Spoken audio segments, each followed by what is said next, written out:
Welcome to The Explainer.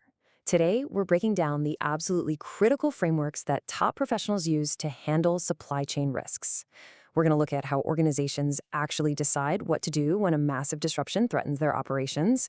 And as always, we'll be doing it by looking strictly at the data and the frameworks. But hey, before we really get into the weeds here, I want to pose a quick question to you.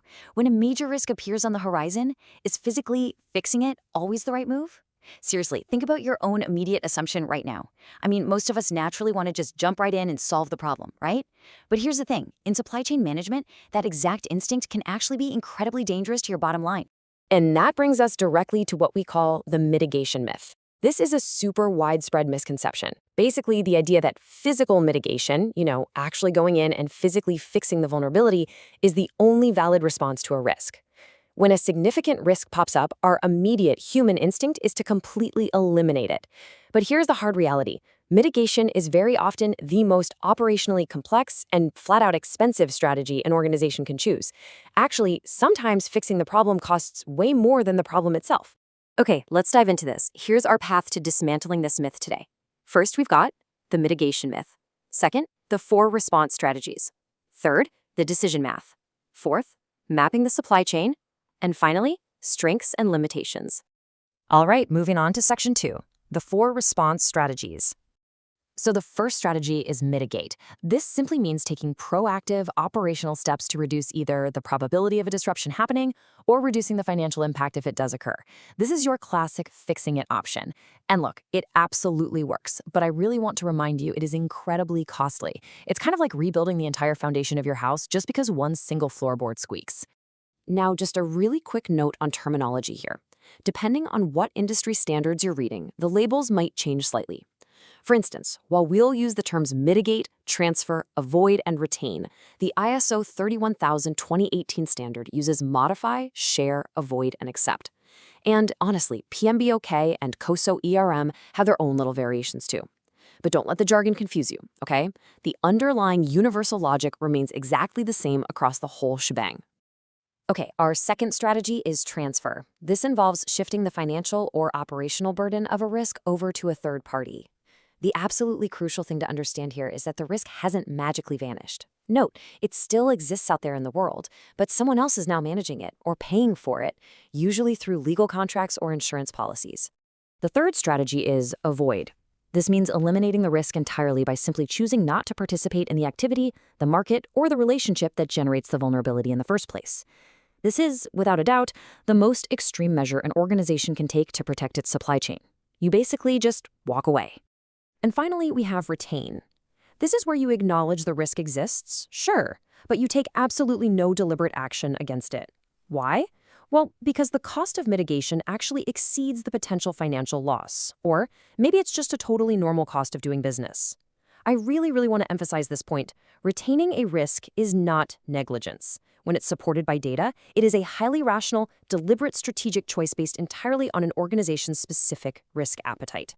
All right, let's jump into section 3, the decision math. So in risk assessment, there's a really common trigger you'll see. It's a critical risk priority score, or RPS, of 20 to 25. Now, you get this score simply by multiplying the potential severity of an event by its probability. When that math hits 20, the alarm bells start ringing, and that usually triggers an immediate mitigate or avoid response. However, that rule of thumb isn't some hard, unbreakable law. Expected monetary value, or EMV, must always confirm the decision before you start committing your resources. Think about it. A high-risk score on a very low-dollar impact event simply doesn't justify building a massively expensive mitigation program. If your cheapest mitigation option actually costs more than the EMV of the disruption itself, the math points firmly to retain. Now, what's really interesting about this next part, section 4, mapping the supply chain.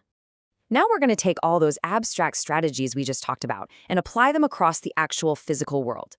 A supply chain can roughly be broken down into 5 physical stages: sourcing, your external suppliers; transportation; warehousing; and finally distribution.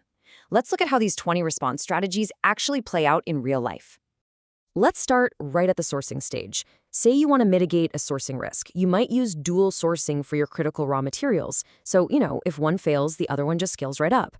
But if you want to transfer that risk, you might use forward contracts. This neatly transfers the financial risk of raw material price volatility right over to the commodity market. And what if you want to avoid the risk completely? Well, you might just flat out refuse to source materials from regions known for conflict minerals, instantly eliminating that entire compliance risk. Moving over to warehousing. To mitigate disaster risk here, you might distribute your goods across 3 regional centers instead of just packing them into one.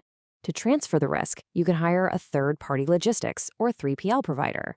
By doing this, you successfully transfer all those warehousing labor and facility maintenance risks entirely away from your core company. And if you're choosing to retain, well, you're simply accepting a statistically predictable low level of inventory shrinkage as just a normal operational cost. At the distribution stage, a pretty brilliant mitigation tactic is the postponement strategy. This is where generic products are held and only customized once an actual order comes in. Now, this mitigates the risk of products becoming obsolete sitting on the shelf, though it does mean you're shifting carrying costs earlier in the value chain by holding on the semi-finished goods. To transfer risk here, you might use accounts receivable factoring to shift the risk of unpaid invoices over to a third party. And to avoid risk, you might just exit a highly volatile, fad-driven product market entirely. No way are you dealing with that. And this brilliantly illustrates how we handle transportation risks too.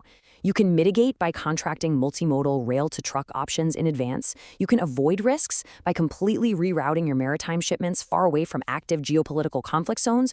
Or you can transfer the risk by simply purchasing comprehensive marine cargo insurance that cleanly shifts the entire financial liability of a lost shipping container directly to an underwriter. Okay, bringing it home with Section 5, Strengths and Limitations. So, the crucial point here is that the major strength of this entire framework is realizing that buying insurance, or even doing absolutely nothing at all, are perfectly valid, financially sound choices. Recognizing this prevents massive amounts of wasted capital. However, the glaring limitation is that this whole system requires a highly accurate cost-benefit analysis. The underlying math of your expected monetary value has to be perfect, or the whole thing falls apart. Which brings us to a very sobering reality from our source text. Quote, an organization that incorrectly decides to retain a catastrophic risk because it underestimated its severity can face bankruptcy when the event occurs. Wow. That is the sheer literal danger of bad data.